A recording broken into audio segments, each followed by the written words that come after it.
Olá a todos os visitantes do canal do YouTube do Instituto Santanásio. Estamos aqui para mais um Isa Notícias. Mas bem, Isa Notícias de hoje mais simples, mas não menos polêmico. Vamos fazer o react da retratação do padre Gabriel Vilaverde. Como assim? O padre Gabriel Vilaverde teve que se retratar de novo? Sim, o padre Gabriel Vilaverde teve que se retratar de novo. Como assim ele teve que se retratar de novo? Noticiamos em 2022, né, que ele teve que fazer uma retratação também assim, completamente tosca. Basicamente o padre Gabriel vai ter que se retratar porque ele disse que fora da igreja não há salvação. Nem usou esses termos aí, sabe? Mas basicamente, tá lembrando, né, que os meios de salvação são da igreja católica e tal. Aí, né, o pessoal de outras religiões ficaram bravos e tal, né, fez lá, né? Então veja, né, não é a primeira vez que isso acontece, certo? E aí vamos ver, né, se dessa vez aí tem algum motivo grave, se realmente, né, é um assunto para se retratar ou não, né? Mas vou pedir para vocês aí, por favor, dedo no like em apoio ao padre Gabriel Vilaverde, porque essa retratação nós estamos diante, já vou spoiler, estamos diante de mais patifaria aí. O padre Gabriel Vilaverde está se retratando por nada. Tá se retratando. Tipo assim, ó, desculpe, eu falo. 2 mais 2 é 4, desculpe. Por ter dito que 2 mais 2 é 4. Mas 2 mais 2 é 4, por que você está se desculpando? Nós estamos nesse nível de doença. Então, deixa o dedo do like aí no apoio ao padre Gabriel Vilaverde. E vamos ao react. Em nome do Pai, do Filho e do Espírito Santo. Amém. Nota de retratação. Cruz das Almas, 8 de março de 2024. Aos interessados e a quem mais desejar ler esta minha declaração de retratação. Eu desejo ler a declaração de retratação. Tamo aí, vamos lá. Padre Gabriel dos Santos Vilaverde Santana, sacerdote encardinado na Diocese de Cruz das Almas, Bahia, venho por meio desta apresentar retratação aos que ficaram escandalizados diante do meu comentário na rede social Instagram de um sacerdote conhecido. Interpretaram como desobediência e irreverência da minha parte à instância superior. Cara, isso aqui é aquele tipo, cara, que, né? O cara vai lá e fala a verdade que ofende, né, o sentimento dos hereges, né? Assim, por definição, o católico tá certo, o herege tá errado, certo? Aí você vai lá e fala a verdade, tá? O herege se sente ofendido, te acusa de desobediente, e aí faz os outros ter que se retratar, ou, assim, encheção de saco do caramba, né?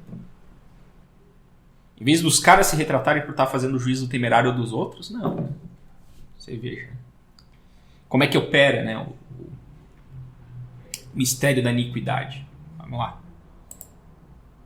No tocante à resposta do Dicastério para a Doutrina da Fé ao Bispo de Santo Amaro, São Paulo, datada em 31 de outubro de 2023, quando afirmei, abre aspas, não é a Igreja de Cristo que está falando, é a outra, e todos nós sabemos qual é. Fiquemos com o catecismo, com a Bíblia e com os santos doutores. Fecha aspas. Esse episódio aí que o padre Gabriel Vilaverde está se referindo é aquele documento infame do Tútil. Fizemos vídeo da notícia sobre isso. É sobre os trans poderem ser padrinhos agora. Vocês lembram desse documento? Tal, e a gente explicou, né? Até contraditório aquele documento e tal. E aí o padre Gabriel diz: fiquemos com a Igreja Católica, com o catecismo, com a Bíblia, Sagrada Escritura, tradição e tal. Óbvio. E não com a outra, né? Essa outra talvez seja uma referência ao Gustavo Corsão, né? O Gustavo Corsão, ele tem um livro. O Gustavo Corsão, ele pegou a época lá do Concílio Vaticano II, né? E logo ele já começou a perceber que, tipo, eita, esse pessoal da nova teologia aí não tá de brincadeira, eles estão avacalhando. E aí ele fez um livro chamado, né, A Igreja Católica e a Outra. A outra é tipo assim, é o que, eu vou ler um trecho daqui a pouco do padre Júlio Menleve, né, que seria a igreja agnóstica, né, que parasita a Igreja Católica. Né? Então, fiquemos com a Igreja, né, ou seja, o Dicastério da Doutrina da Fé está lançando um documento absurdo. Nós católicos, a gente não é a favor do absurdo, nós somos a favor da luz da fé, da sensatez, da prudência, do reto discernimento, não desse discernimento evolucionário, do reto discernimento. Eu sou a favor de tudo isso, certo?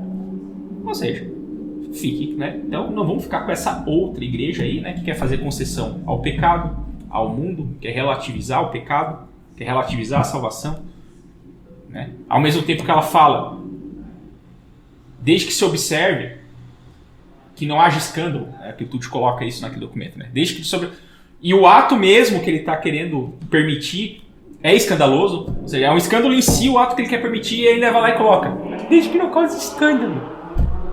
Entendeu? Aí a gente denuncia esse tipo de coisa e nós somos desobedientes.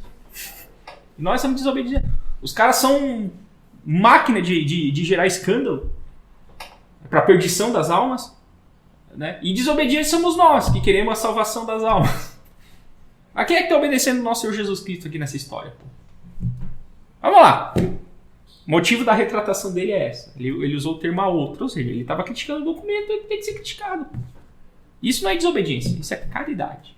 Como eu falei para o professor Jung Mo-sung, nas gravações da semana passada, né, você debelar o erro com a verdade é caridade. Você corrigir os errados, claro, em espírito de caridade, é uma obra de misericórdia espiritual. Só que o que faz o mistério da iniquidade? Ele vai lá e inverte.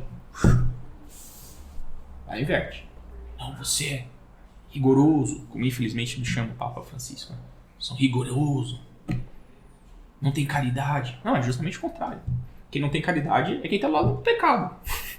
A caridade opera para a purificação dos nossos pecados. Purificação e expiação dos nossos pecados. Então, assim, precisamos resgatar o espírito católico para poder ver que assim, é tão absurdo quanto aquele documento do Túcio para o bispo a resposta, né, para o bispo de Santa Maura, do Túcio. Aquela resposta é absurda. E é absurdo o padre Gabriel Vilaverde estar tentando se retratar sobre isso. Por quê? Porque nós somos católicos. A agressão contra a fé tem que ser denunciada, poxa. Sob o risco de pecar por omissão. Né? Sob o risco de pecar por omissão. A gente peca por omissão. Ou seja, quando a gente tem o dever de denunciar o erro, a iniquidade, a injustiça, a gente tem esse dever, está dentro do nosso dever, está dentro do nosso guarda-chuva, está sob nossa autoridade, ter que fazer isso e a gente não faz, pecamos por omissão. Né? Os pecados de omissão, né, são claramente, né, os menos evidentes, mas não passam despercebidos por Deus. Ou seja, era para te agir porque tu poderia agir. Por que tu não agiste? Certo? Então, vamos lá.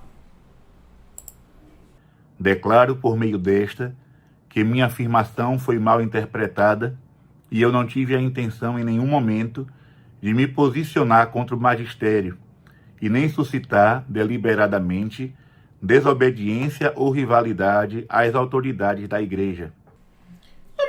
Mas óbvio, porque quem tá contra o magistério é o Túcio, pô. Né? Tipo, não tive a intenção. Não só não teve a intenção, como não o fez. Né? Quem tá vendo maldade é o pessoal aí que tá acusando de desobediência. Tira esse Túcio daí e quebra ele de pau. Não é isso. Né? Assim, o pessoal confunde as coisas. O fato de eu estar apontando o erro não significa que eu quero que a autoridade dele seja nula, não significa que essa pessoa tem que ser morta, que eu tenho que eliminar ela. Não, peraí. Não é assim que funcionam as coisas. Existe, né, bom senso, galera. Então, tipo assim, foi decretado no documento de Dicastério da Fé que vai contra a fé. Por mais paradoxal que isso possa parecer, o Túcio conseguiu essa façanha. Né? O que adianta colocar lá, né, um cara especialista em pornografia no Dicastério da Fé? Coisa boa que não vai sair, óbvio. Aí botaram um cara desse lá. O cara desse tá fazendo besteira como era esperado. Os bons católicos alertam o pessoal, ó, esse documento tem problema. Certo? Você está sendo desobediente, você está indo contra as autoridades. Não, calma aí. Ninguém está incitando rebelião. Ele só está dizendo, ó, 2 mais 2 não é igual a 5, gente. Então tu quer que vá para a cadeira da morte quem diz que 2 mais 2 é igual a 5? Não. Eu quero que as pessoas não caiam nesse erro e continuem a viver a sua fé. É isso que eu quero. Até porque, né? Não terá. O que um padre. Né, assim, o que um padre lá dos Cincões da Bahia, onde a Vila Verde está, né, tem poder, por exemplo, de querer tirar a autoridade do Tútil, que é um cardeal e braço direito do Papa Francisco. Entendeu? O poder que o padre Gabriel Vila Verde tem é de dizer, ó, tá errado. Por causa disso. E não de destituir a autoridade, não de chegar e dizer tem que se rebelar, tem que... Não. A obediência, por definição, tem que ser obediência à verdade. Ou obediência de um modo que não cause mal a outrem. Que não cause injustiça e tal. Esse é o ponto. E, já falei no Isa Notícias anterior, não custa repetir. Tem a lei de Deus, que o professor Munsung não entende. Mas vamos lá. Tem a lei de Deus. Tem a lei dos homens. O que a lei dos homens tem que fazer? Ela tem que estar em conformidade com a lei de Deus. Certo? Quando está em conformidade com a lei de Deus, nós temos que obedecer a lei dos homens. Certo? Se esses homens não são o nosso superior. Certo? Porém, quando o nosso superior ou a lei dos homens está em contradição com a lei de Deus, aí muda. Não é mais... Aí temos que obedecer antes a Deus do que ao homem. Por quê? Porque toda autoridade vem de Deus. Toda autoridade vem de Deus. Isso está contra Deus. Então, se eu critico o que está errado, o que está contra Deus, não é rebeldia, não é que eu quero a caveira do cara, não, é simplesmente estou querendo alertar para um erro. Mas assim, né, os revolucionários são tudo um bando de histérico também. Não raro a gente vê malícia, a gente consegue perceber que eles são maliciosos. Eles se fazem de bobo para prejudicar a pessoa. A gente está lidando com pessoas assim, muitas vezes, que não é mera ingenuidade. É de má índole mesmo.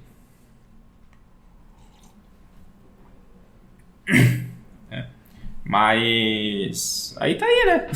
Se retratar por falar o óbvio, né? Vamos lá. Aproveito para reafirmar o juramento de fidelidade feito por mim antes de eu ser ordenado presbítero. Conservar sempre, abre aspas, conservar sempre a comunhão com a Igreja Católica, quer em palavras por mim proferidas, quer em meu procedimento.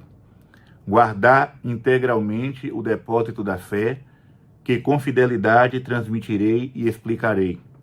Quaisquer doutrinas, portanto, contrárias a este depósito, serão por mim evitadas.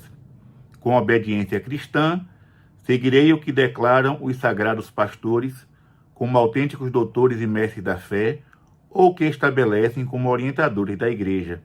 Fecha aspas, Pontifical Romano, páginas 576, 577. Esse é o juramento. O juramento é esse. Veja, no juramento se fala de obediência, mas fala do quê? Da obediência cristã. Né? Que foi o que eu acabei de explicar. Que não é a obediência servil. É a obediência filial. Né? Como filho de Deus. Não é a obediência cega e servil. É a obediência filial e caridosa. Às vezes, a obediência pede que a gente faça coisas que a gente não goste. E nós temos que fazer por obediência. Por quê? Porque não contradiz nada em Deus e o meu superior está mandando. Eu vou lá e faço. Isso é obediência. Ou seja, inclusive, a obediência é bastante meritória, ensina São Francisco de Sales, porque eu estou fazendo algo que eu não gosto. E eu tenho que obedecer para respeitar essa ordem hierárquica desejada por Deus. Então, quando a ordem do meu superior não contradiz a Deus, é como se a ordem desse meu superior viesse de Deus. É assim que... Essa é a doutrina da... Agora, quando contradiz, de Deus é que não é. Onde está o pecado, onde está o mal, a injustiça, a iniquidade, não está o Espírito Santo. Por isso que o termo ali desse juramento que o padre Gabriel Vilaverde fez, que os padres têm que fazer, é obediência cristã. Por quê? Porque existe uma hierarquia de obediência. Né? Para deixar mais claro, você veja. Nosso Senhor chega num determinado momento, né, como a gente tem que lidar com o paradoxo. Disse num determinado momento. Não vim aqui para abolir a lei, vim aqui para dar pleno cumprimento. E na lei tem claramente, lá no quarto mandamento, né, honrar pai e mãe. Só que se a gente for na Sagrada Escritura, tem outra passagem do Evangelho que Nosso Senhor diz o seguinte: vim aqui colocar filho contra pai. Filho contra pai e tal. Ué, primeiro ele disse que não vai abolir a lei, portanto, ele vai honrar pai e mãe. Depois ele veio dizer que veio colocar filho contra pai. Nosso Senhor Jesus está refutado, né? Caiu nessa contradição. Ele não é Deus, está refutado. A nossa fé está errada, certo? Não, isso é um paradoxo. Isso não é uma contradição. Como é que se resolve essa contradição? O negócio é o seguinte. Deus é pai dos pais. Portanto, quando os meus pais... Então, por exemplo, eu estou numa família e me converti à fé católica. E os meus pais me obrigam a sair da fé católica. Nesse caso, Nosso Senhor Jesus Cristo colocou filho contra pai. Ou pai contra filho, nesse caso. Só que esse filho está sendo desobediente ao pai? Não, porque Deus é o pai do pai. Se o pai da terra está em contradição com o pai do céu, é o pai do céu que obedece. Agora, quando o pai manda algo razoável, que não contradiz a Deus, e aí independente se eu gosto ou não gosto do que ele mandou fazer, aí eu tenho que obedecer. Aí eu tenho que honrar pai e mãe. É isso. Você resolve isso. Se Deus é o pai dos pais, quando o meu pai daqui está loqueando contra o pai do céu, é o pai do céu que obedece. Aí é filho contra pai. Do contrário, é honrar pai e mãe. Fora disso, fora da escala, honrar pai e mãe. Então Nosso Senhor está ensinando o quê? Existe uma hierarquia da autoridade e toda autoridade vem de Deus. Que São Paulo confirma isso também. Então, isso é obediência cristã. Não é simplesmente ficar acusando. Você foi contra o Túcio! Então você é contra o Papa Francisco. Você é desobediente. Mas não é pra você. Não é pra você. Eu não coberto pecado. Eu não caio nessa conversa de tô permitindo um escândalo aqui, mas observe para que não gere escândalo. Tá cheio de católico, sei lá por qual motivo, né? Consigo enumerar várias hipóteses para esse fenômeno. Mas, assim, não consegue perceber essas coisas que estão claras, né? Basta você ir lá e ler o documento e chega assim, mas você não faz o menor sentido. Né? Mas se faz de louco, né? Se faz de louco, ou seja, né? Confunde a obediência cega com a obediência cristã ou filial. E na promessa do padre Gabriel Vilaverde, aquilo que a igreja exige que você cumpra é a obediência cristã. Desta forma, espontânea e respeitosamente, retrato-me e reapresento minhas sinceras desculpas. Atenciosamente, Padre Gabriel dos Santos Vilaverde Santana. É isso. Estou me retratando aqui, gente, porque mal interpretaram o que eu falei. E eu não falei nada de errado, mas estou me retratando. Estou me retratando porque os outros não entenderam o que eu falei. Em vez dos outros ir lá pedir esclarecimento, pediram a minha caveira ali me chamando de desobediente. O que eu vou dizer isso? Né? Bom, nos aprofundando um pouco nessa questão, vamos ver ela de um panorama mais geral, tá? O padre Júlio Melive, ele escreveu um livro chamado Da Cabala ao Progressismo. E tem um trecho que é muito profético no bom sentido da palavra, certo? Sentido correto da palavra, né? Porque para os teólogos da libertação profética significa outra coisa. Vou ler, certo? Irei ler. Está no blog Spain in Alium, né? Eles traduziram esse trecho que é muito eloquente. E que tem a ver com o que né, o padre Gabriel Vilaverde está passando, certo? Então vamos aprofundar na questão. Como se hão de cumprir nesta idade cabalística as promessas de assistência do Divino Espírito à Igreja, e como se há de verificar as portas do inferno não prevalecerão, não cabe na mente humana. Ou seja, nós estamos diante de um mistério. Quando o Senhor chega e fala, tu és Pedro, sobre essa pedra edificarei a minha igreja, e as portas do inferno não prevalecerão sobre ela, né, sobre a igreja, isso é um mistério. Exatamente como isso vai se dar, não saber. É um mistério. A gente sabe, a gente tem garantido por fé que não vão prevalecer. A porquê, como que vai ser isso mais exatamente? Mistério. Mas assim como a igreja começou sendo uma semente pequeníssima e se fez árvore e árvore frondosa, assim pode reduzir-se em sua frondosidade e ter uma realidade muito mais modesta. Sabemos que o Mysterium Iniquitatis, ou seja, né, o mistério da iniquidade, já está trabalhando, mas não sabemos os limites do seu poder. Aqui está outro mistério. Por onde é o mistério da iniquidade? O que ele é? Um mistério. A gente pode reconhecer seus traços, né? A gente, nessa retratação do padre Gabriel Vilaverde, claramente a pressão que ele sofreu para fazer essa retratação é um mistério da iniquidade operando, a gente consegue perceber isso. Agora, até onde vai o poder dele? Até onde Deus vai permitir? Mistério. Entretanto, não há dificuldade em admitir que a igreja da publicidade possa ser conquistada pelo inimigo e transformar-se de igreja católica em igreja gnóstica. Ou seja, o padre Júlio Livre está fazendo aqui uma distinção entre a igreja católica, ou seja, a igreja da tradição, do magistério, do depósito da fé que o padre Gabriel Vilaverde prometeu obedecer, e que o Túcio desobedeceu. Tá?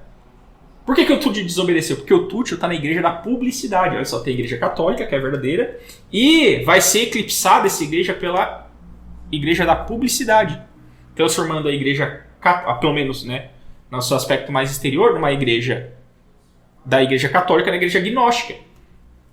Ou seja, doutrinas gnósticas como aceitar trans não arrependido para padrinho de batismo. Ou seja, claramente gnóstico, um treco desse.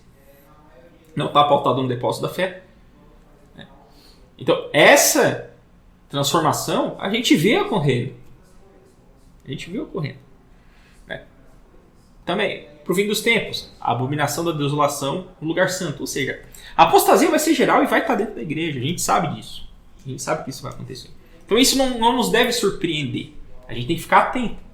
Prestar atenção aos sinais, etc. É isso. Mas, veja, novamente, então, estamos diante, uma igreja da propaganda, da publicidade, gnóstica, e a igreja católica, a verdadeira, a fundada do nosso Senhor Jesus Cristo. Ou seja, a porta dos infernos não pode fazer essa igreja católica sucumbir. Mas ela pode ser eclipsada para essa igreja gnóstica. Olha só que interessante. Continua.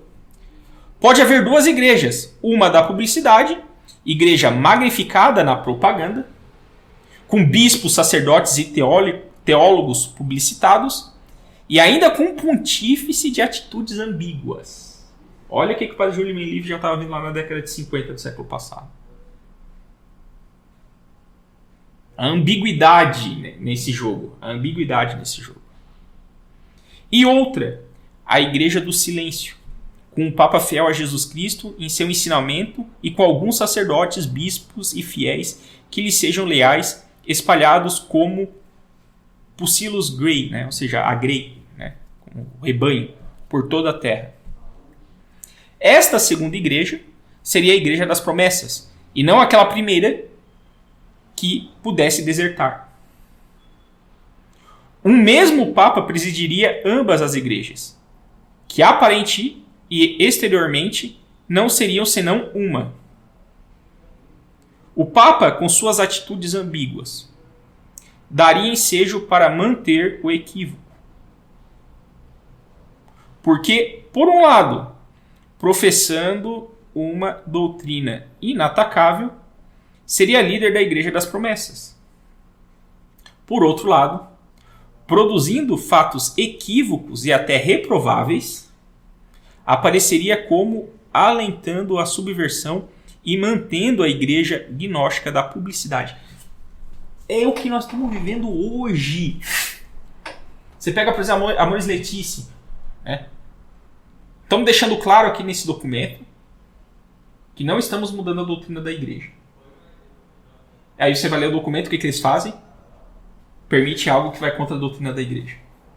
Esse é o modo revolucionário de agir. Esse é o modo revolucionário. Eles abrem uma brecha para iniquidade ser operada e essa operação da iniquidade eclipsa a verdadeira doutrina. Assim a doutrina fica mantida, assim por fora, né? A doutrina não mudou, mas na prática mudou. E os revolucionários querem isso. É assim que eles operam. E fazem questão de operação. Infelizmente para a perdição de muitos. Né? Mas é isso. Se você não está ligado no truque. Fidúcia súplicas, mesma coisa. Né? A doutrina de sempre não mudou. É a mesma doutrina. A gente fez um desenvolvimento aqui que contradiz a doutrina. Tem gente que compra isso, mas não dá para comprar um absurdo desse. Certo? Mas eles trabalham assim. Ou seja, permite gnoses, se rendendo à publicidade do mundo, né? na sua prática, e a verdadeira doutrina católica fica o quê? De segundo plano. E os católicos tradicionais que estudam essa doutrina e tentam trazer ela de volta à luz, veja, né? Fica parecendo louco, porque a maioria dos católicos vão chegar e dizer: ah não, mas você está sendo desobediente. Ah não, mas... né?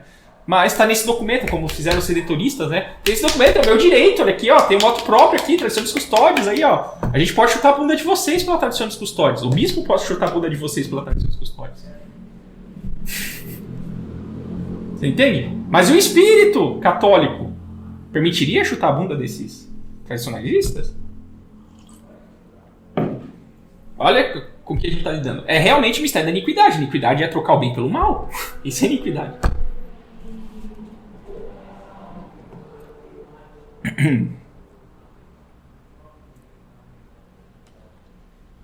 A eclesiologia não estudou suficientemente a possibilidade de uma hipótese como a que aqui propomos. Mas, pensando bem, a promessa de assistência à igreja se reduz a uma assistência que impeça o erro de se introduzir na cátedra romana e na própria igreja. E, além disso, que a igreja não desapareça nem seja destruída por seus inimigos. Nenhum dos aspectos dessa hipótese que aqui se propõe fica invalidado pelas promessas consignadas em diferentes lugares do Evangelho. Pelo contrário, ambas hipóteses ganham verossimilhança se levam em conta as passagens escriturais que se referem à deserção da fé. Essa deserção, que será total, terá que coincidir com a perseverança da igreja até o fim. Disse o Senhor no Evangelho: mas quando vier o Filho do Homem, encontrará fé sobre a terra? Quando o Filho do Homem vier, a igreja da publicidade vai estar a 1000. Vai ter uns poucos católicos ali que vão estar defendendo até o final a verdadeira doutrina que está na tradição. São Paulo chama apostasia universal a esta deserção da fé, que há de coincidir com a manifestação do homem da iniquidade, do filho da perdição. E essa apostasia universal é a secularização ou ateização total da vida pública e privada que está a caminho no mundo atual. E hoje mais atual ainda. Fidúcias súplicas é mais um passo, né, nesse agravamento do mistério da iniquidade. A única alternativa ao anticristo será Cristo, que o dissolverá com o sopro de sua boca. Cristo cumprirá então o ato final de libertar a história. O homem não ficará alienado sob o iníquo. Mas não será anunciado que Cristo salvará a multidão. Salvará sim a sua igreja, seu pequeno rebanho, a quem o Pai se comprazeu em dar o reino. Quem tem essa esperança aqui, né, quando se vê forçado a fazer uma nota de retratação, sendo que não fez nada de errado, quem deveria se retratar é quem faz a acusação temerária. a malicência e o juízo temerário são pecados. E ainda quando você faz com um sacerdote, né, que tem agravantes aí nesse tipo de pecado. Não, quem não fez nada de errado, quem está denunciando o erro, quem está reafirmando o depósito da fé, ou seja, a igreja católica verdadeira que não vai sucumbir, a porta do inferno não prevalecerão, essa doutrina nunca mudará, porque foi dada pelo próprio Deus. Por causa dessa esperança, ok, eu faço essa retratação absurda. Né? Mas é uma retratação que diz, tô me retratando, né, porque uns caras aqui mal interpretaram. Desculpa pelos caras terem me mal interpretado. Que responsabilidade tenho eu pelos caras terem mal interpretado? Mas tudo bem, para evitar problemas, estou me retratando aqui. Mas não tem problema, pare Gabriel Vila Verde. Fiquemos com a Igreja Católica e denunciemos a Igreja Gnóstica. Qualquer coisa, estamos aí. Viva Cristo Rei.